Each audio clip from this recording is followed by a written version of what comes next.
Hey, what's going on, everybody? And welcome to the first video of this channel, besides my introduction. Um, this video is going to be based on, well, let's just put it this way, the post issue or the post drama that is being set forth after the Rittenhouse trial. Now, we all know Rittenhouse got acquitted of all charges, found not guilty in all charges, which includes the homicide, weapons charges, things like that. Now, I'm not going on this as in a law enforcement aspect because this is a local and state issue. It has nothing to do with federal or anything like that. Ladies and gentlemen, the young man was charged, formally arrested, brought to trial, grand jury set up, and this kid was basically put on trial.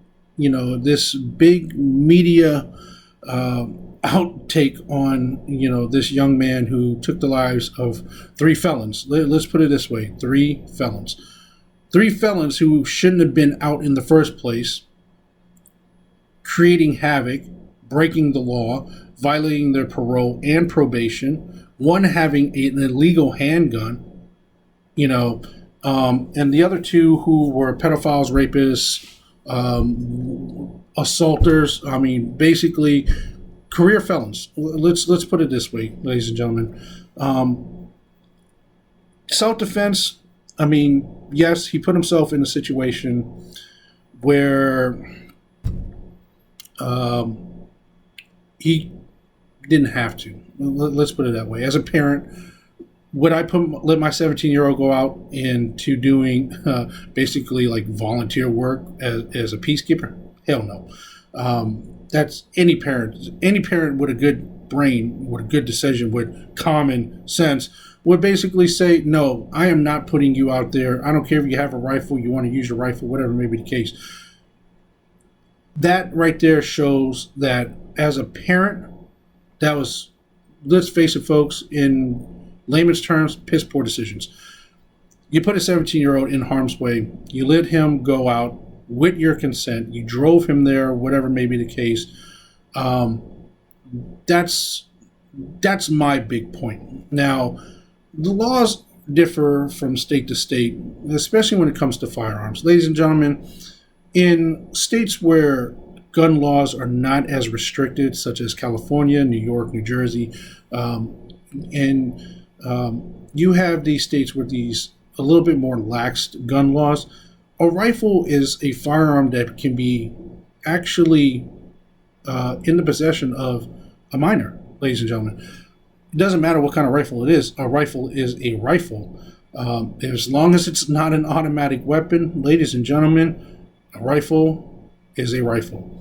Handguns are a different story. Handguns are basically 18 and over or 21 over, depending on your state. But for the majority, anybody under the age of 18 in more relaxed states with more relaxed gun laws, the rifle or shotgun is a legal weapon to have in the hands of a minor, as long as that minor has been trained on weapon safety and the use of that firearm. Ladies and gentlemen, there's nothing you can say about that. And it's the reason why those weapons charges were dropped, because there is no law stating that an 18-year-old or a 17-year-old can't have a rifle. That's common sense, ladies and gentlemen. If you're a parent and you buy your 15-year-old son or daughter a rifle for hunting or just for the house, whatever may be the case, target shooting, you bought that weapon for that minor. That weapon is in your name. You have it in your name, but it's for the use of your juvenile. That weapon is legal in the hands of that juvenile. As long as it's not being used in a crime, such as a robbery, home invasion, murder, homicide, any type of assault, ladies and gentlemen, it's not illegal. Let's face that fact, ladies and gentlemen. One, there's a lot of conflict going on, and why people feel that this kid shouldn't have been acquitted from his charges. Let's blame the media. I mean, this is. I feel that the issue of being brainwashed has gotten to a point where common sense no longer exists. Ladies and gentlemen, stop listening to something being told to you without doing the proper research. You should know by now, ladies and gentlemen, it doesn't matter what side you feel that you're on, whether it's the right side, the left side, the good, the bad, the red and the blue, whatever. Ladies and gentlemen, the concept is this. Every news outlet will not give you full facts when something happens based on one factor. It's all about numbers. It's about statistics, ladies and gentlemen. Stop believing mainstream media. That's everybody. Fox News, CNN, MSNBC, everybody. The reason why this is such an issue is that news outlets are there to get the numbers, to be the first in line, to set out an agenda. It's not about facts. It's not about fact finding. It's not about research. It's not about investigations, ladies and gentlemen. It is about getting the information out there first to beat everyone else, because if they get that information out first, however they spin it off, they already won you over. And everyone else is a lie. So, ladies and gentlemen, to get the concept of what happened in Kenosha, it happened, ladies and gentlemen. It happened. We have riots going on all over the United States right now over something so minute, where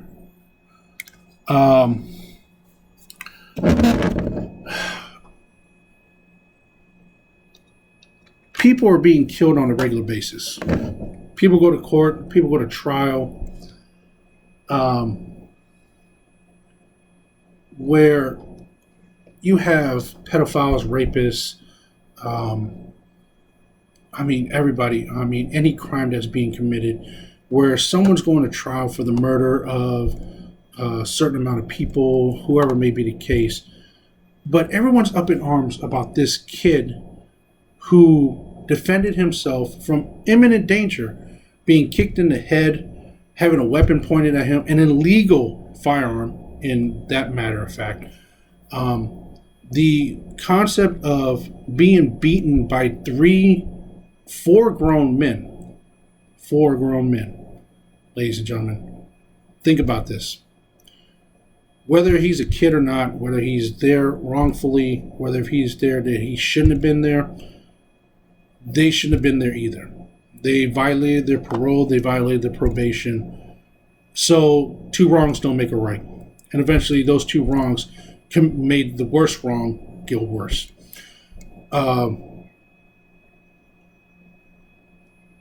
This is what happens when we don't think, ladies and gentlemen. We are now losing the concept of why is it that people are protesting up in arms about this trial, about a white kid who killed 3 white people, but is being called a white supremacist. Doesn't make sense. But you have Black Lives Matter out for what? No one black died. I'm sorry. This whole concept of people putting out an agenda that doesn't exist is the reason why the division in this country is getting worse and worse. We're going back in time, ladies and gentlemen, back to the 60s and 70s, the 50s, 60s, and 70s, where segregation is going to happen all over again. And we're moving back in a time where civil war is going to happen, and it's not going to be pretty. It is not going to be pretty at all, ladies and gentlemen. And I feel that if we don't get this nipped in the bud, our children are going to pay for it dearly. Our grandchildren are going to pay for it dearly. And we need to start using our brains, ladies and gentlemen, to get back into the agenda of teaching right and wrong, thinking before we speak, thinking before we act, and hopefully, people will start learning a little bit more, and maybe those who had different opinions will start getting back into saying, you know what, maybe I do need to think before I speak. Maybe I do need to think before I act. Maybe I do need to take a look at everything that's being considered instead of jumping to conclusions before I make my final decision. Granted, like I said, everyone is going to pay for their mistakes. It's going to happen. The whole concept of politicians getting into this, that's not your place, to tell you the truth. You are a representation of the people. Now, you are a representation of people. Your opinions are your opinions and need to stay to yourself. Everyone giving out how they're wanting to labeling somebody, that's not your job and it's not your place. You represent us as the people. However you feel about my opinions, about someone's actions, you keep it to yourself as a politician. You are no longer an individual. You are a representative of the United States government. You no longer represent yourself. You represent the state that you are supposed to represent. You are supposed to represent the political affiliation based on what the common good is for that affiliation, and you're supposed to basically keep a neutral gain for the people, by the people. With that being said, ladies and gentlemen, stop taking the word of everybody and everything that you see without doing research. And then this is the reason why we have problems today. Without everything being said and told to the general public, you miss out on a lot of information. Now, the whole thing is this: when this whole incident happened with Rittenhouse, facts were left out. A lot of facts. A lot of conclusions were made of this kid crossing state lines, having this weapon illegally, without citing laws, without going through state statutes, without going through federal statutes, without even going through investigative reporting, what you're supposed to do. Not just report, take little bits of information from opinions based on other people. Now let's go on a police aspect of this. Eyewitness accounts. Eyewitness accounts only account for 25% of testimonies based on cases, because eyewitness accounts are, let's just say this, unreliable, ladies and gentlemen. This is the reason why when a police officer takes statements from witnesses, he gets more than 2 or 3.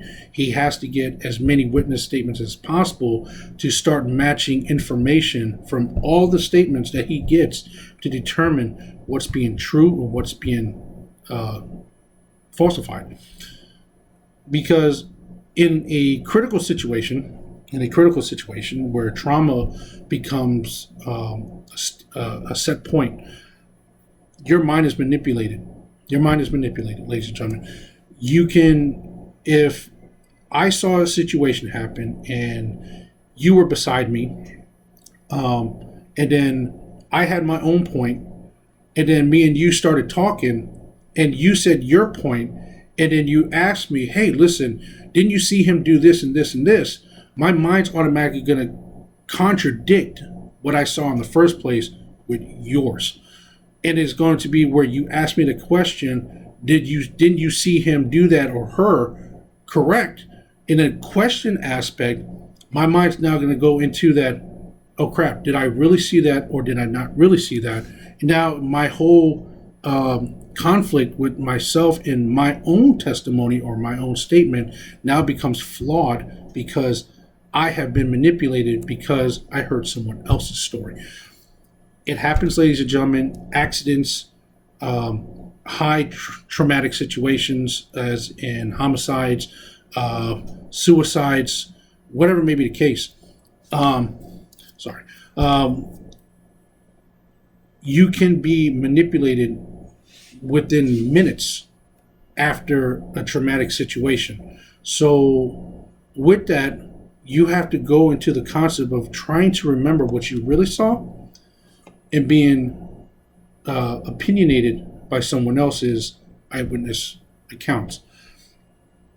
This here is a reason why a lot of things get thrown out of court, and a lot of witnesses end up recanting on their statements because, one, they'll get manipulated, they won't remember, or certain other things where being harassed, threatened, bullied to a point where their story no longer can hold up in court.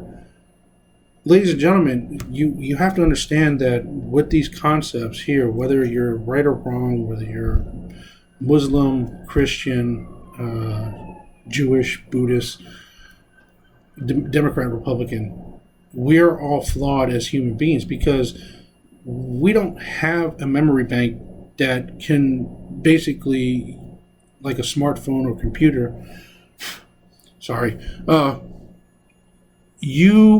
your mind can be manipulated in any way, shape, or form. Even if you were walking down the street and you ended up seeing something just out of the blue, like a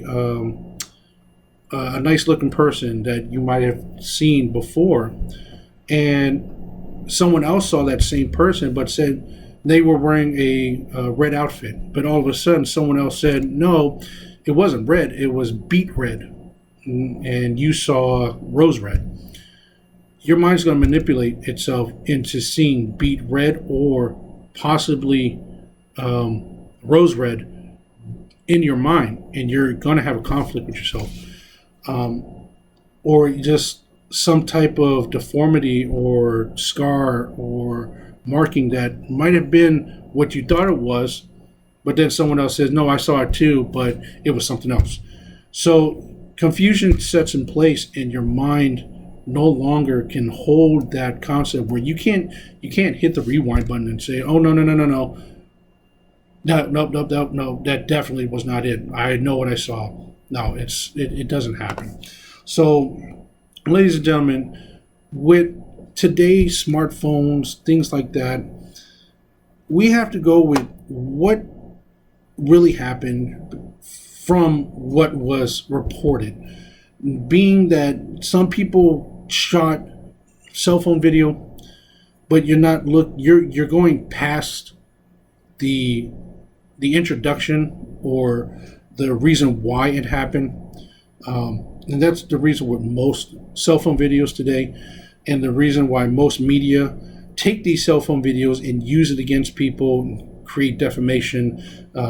Politicians get their way into it because, let's face it, folks, politicians no longer have common sense either. They've lost that a long time ago. And so has the media, especially when it comes to political agendas. Most people take out their cell phones after the fact or after the situation happens. And then they start putting their own aspect into it. And when more and more people look into those videos, they start to believe those videos. And they believe what that person has said in the video. As long as more and more people agree with it, the more and more people will agree with the other people who agree with it.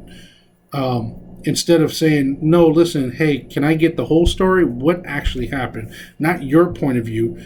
What actually happened? If you don't have it on video, if you don't have the evidence, I can't take your word for it. You're not supposed to, ladies and gentlemen. It's the reason why it doesn't really, hearsay does not work in court. So let's take it to an aspect, ladies and gentlemen, Should people be out there protesting? Yes, you can protest. I mean, if you didn't like the verdict, go ahead, protest. But should you be out there blocking the road, blocking bridges, destroying property for what? What are you projecting by going out and acting like a complete idiot? What are you proving besides the idiocracy that you are now generating and dictating that happened in the first place? You're now adding to it by doing the same stupid nonsense against people you don't even know, for people you don't even know. I understand if it was your family member or whatever may be the case. Yeah, if it was a family member, you're protesting for your family member, by all means. But when you create large mobs and groups to disturb the general public, the general order of things, you're no longer doing anything in peace. You're doing it for an agenda. And your agenda is no longer a concept that should be accepted. Do it for the right thing. If there's an injustice, you're protesting, do it the right way. Ladies and gentlemen, your constitutional rights, they exist. But be advised that those constitutional rights come with a limit. They don't come as a free pass. They come with limitations.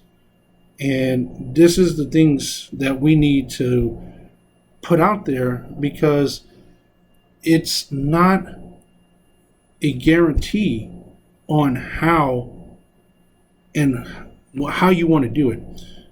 That's not a guarantee. You can't say, well, I want to get a permit for a rally, a peaceful assembly, and then go out into the streets and block the streets and hold up traffic. That's not how it works. You can't go in front of people's homes and protest. That's not how it happens. Your rights are against the government, not against the people. Your rights only hold up when you are against the government. But when you go against certain people, individuals, private properties, private businesses, your rights don't exist, ladies and gentlemen. You don't have rights.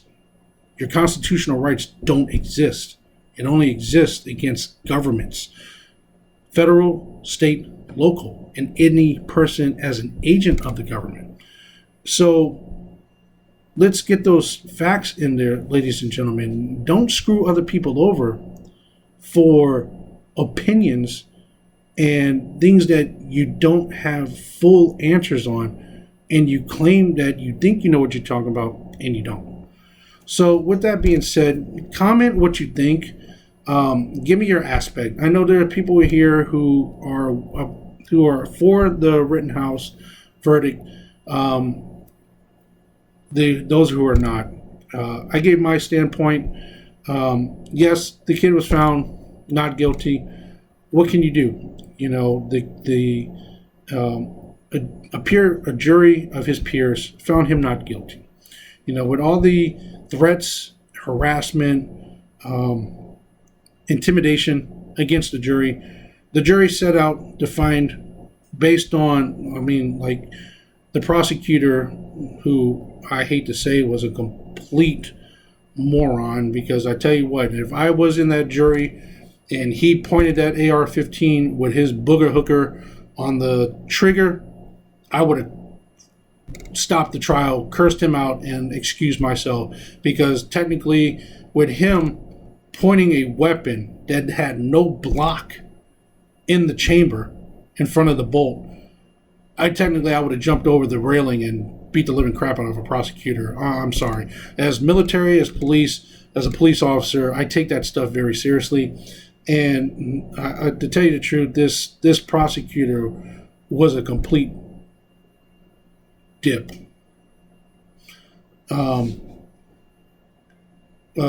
So, ladies and gentlemen, let's get these concepts out of the way. Put your opinions in the comment box. Tell me what you think, based on facts, what your opinion is. Don't go based on what you've heard about in the mainstream media. That's not what this is about. Get the facts and use those facts to generate an opinion. And well, if you want to discuss it more, leave it in the comment box that you would like to, and maybe I'll text in if it's suitable enough. I will text you back, and in the comment section. And if enough people want to get into another video on more facts on why this was done, then we can do that. If not, then stay tuned for another video. Hopefully, we'll try to find something that may get people into a political, well, no, I wouldn't say a political aspect, but let's get into another civilized conversation. Hopefully nobody gets their panties in a bunch, so no one gets hurt feelings, because, hey, that seems to happen a lot.